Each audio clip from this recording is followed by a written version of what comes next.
This is the walk around for the 2013 EXC500 KTM. Most videos on the internet are showing the Moto version, and this is the dirt version. So I'm going to start at the front of the bike and work backwards, hopefully get everything here for you.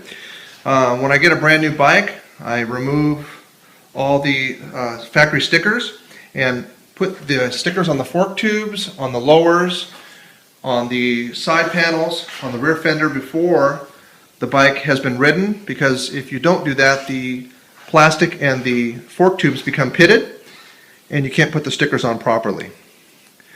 Working from the front to the back, have the Zeta handguards, Sick Ass Racing right here.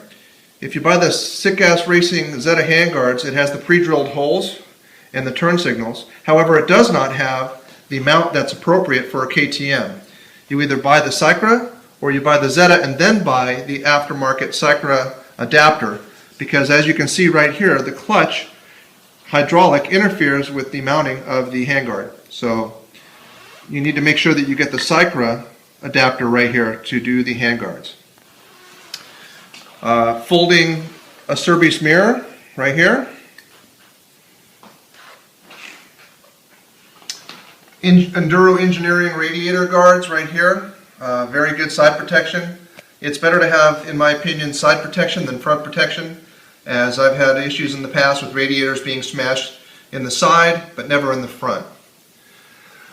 Okay, working on this side, I relocated the key to right here, as you can see it in the back, right here, behind the front mast.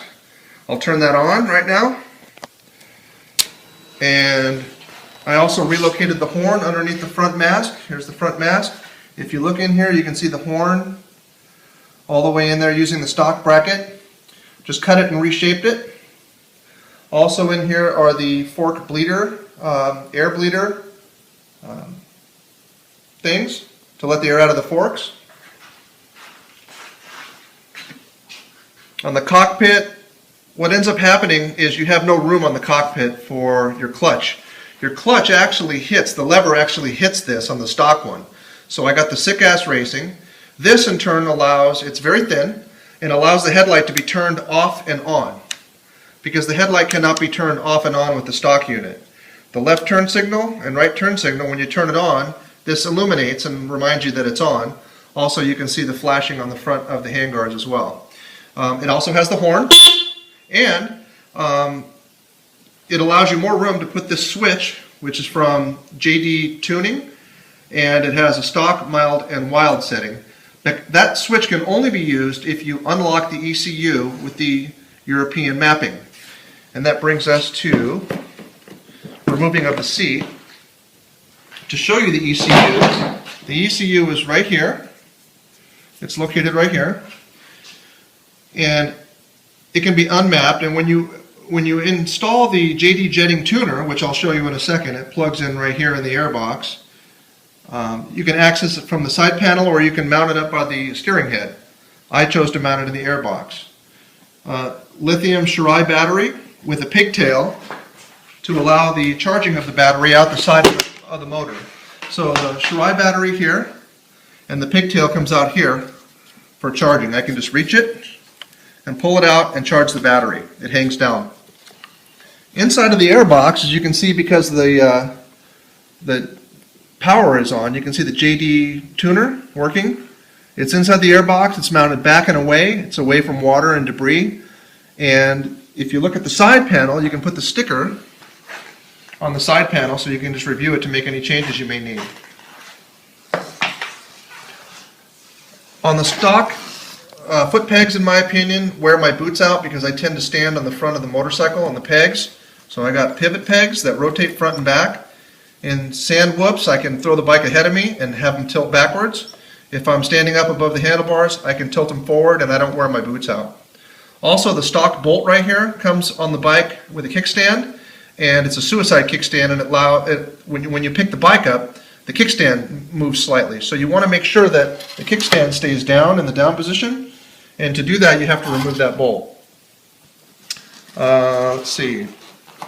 Regarding the steering head, I bought an Enduro Engineering clamp kit that actually raises the handlebars in 3 segments. I rode with the high ones, didn't quite like it. Now I'm on the second one down and it should work out pretty good. So the second one, which is the middle size. Going to the back of the bike, you can see the turn signal is built into the tail light. So there's no turn signals in the back of the motorcycle at all. If you look at it, I'll hold the camera here and see if I can get my foot on the brake. Push the brake light on, turn signal. Brake light, turn signal. All built into one. With the stock OEM European rear tail fender, and it uses all the stock connections, and I found this on eBay. There's a gentleman selling it. It's all LED. But if you go LED front and back, you end up having to get a flasher unit from Sick Ass Racing that will allow the voltage to be correct. On the pipe, I chose the 4.1 factory titanium FMF pipe. I tried to find the Q pipe, but it was back ordered. This pipe is 94 decibels. I did a test on it on YouTube, and if you can review it, you'll see the difference in sound. The insert on the back, I tried to remove. There's a clip in here. You can pull the whole center out.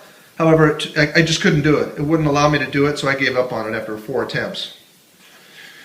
Going to the motor, a lot of people are putting Samco hoses on their motorcycles to remove the thermostat, and they're spending $150. So what I did when I had the radiators off to do the braces, I just put new engine ice coolant in it, and I also just removed the thermostat. It's very simple, just remove the thermostat and the bike won't overheat. Along with doing the desmog, this plug and this plug right here have to be filled. And also there's a hose that runs from the top of the cylinder head down into the airbox when it's stock. And it throws oil into the airbox and attracts dirt. So when you buy the desmog kit from Blaze Racing, B-L-A-I-S Racing, they sell a kit that actually takes the hose and runs it down and eliminates the oil spittage onto the ground rather than into your airbox. My suspension is done by Diverse Suspension. He has a titanium spring. DSP.com has a progressive spring which is more supple at the top, and it's typical to a normal PDS spring on the bottom, and it allows for really, really supple riding on top of the stroke. Got the knuckle on the back here to protect the dog bone. There's a company that makes a Teflon bushing with a Zerk fitting. It's called Z Racing. These bushings wear out very quickly, so it's good to protect them from the beginning.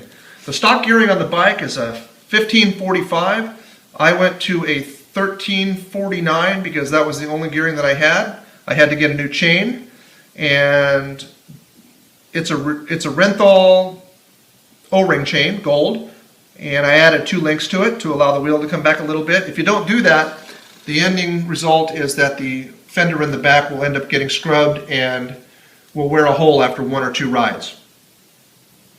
Finally, the skid plate on the bike is the stock KTM skid plate, the quick release. However, on my old bike, I lost one. So what I did was I just took and made it to where it's just a bolt with a nut on the back side, which takes 10 seconds to take off when you change the oil. Very simple, protects, and doesn't allow the skid plate to come off. I found that I had an aluminum skid plate on my 530, and it made a lot of noise. It reverberated a lot of engine noise, and the plastic one protects well. It's easy, comes off, and works very well.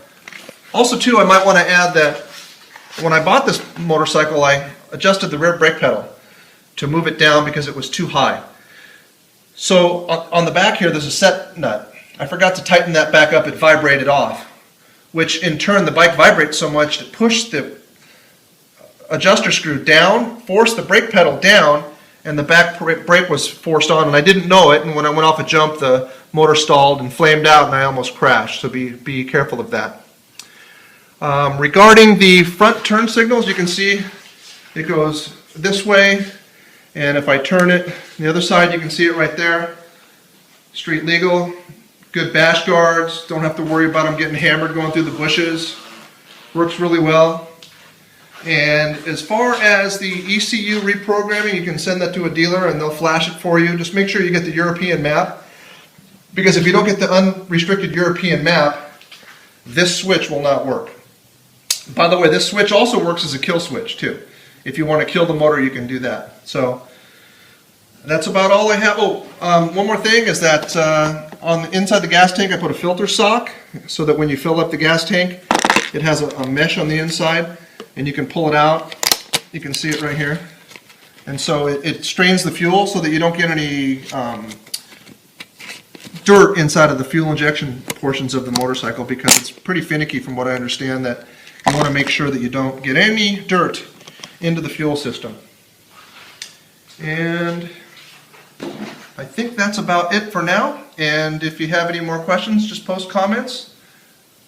Thank you for your time. One more thing I wanted to mention is that this KTM SXS powered seat has bulges in the rear, and it keeps you from slipping back. And it's also made of a different material than the stock seat cover. It's more of a rubberized than a material. And the seat is actually firmer than stock, which I understand is an issue. It was pretty soft the first 1 or 2 rides that I rode the motorcycle.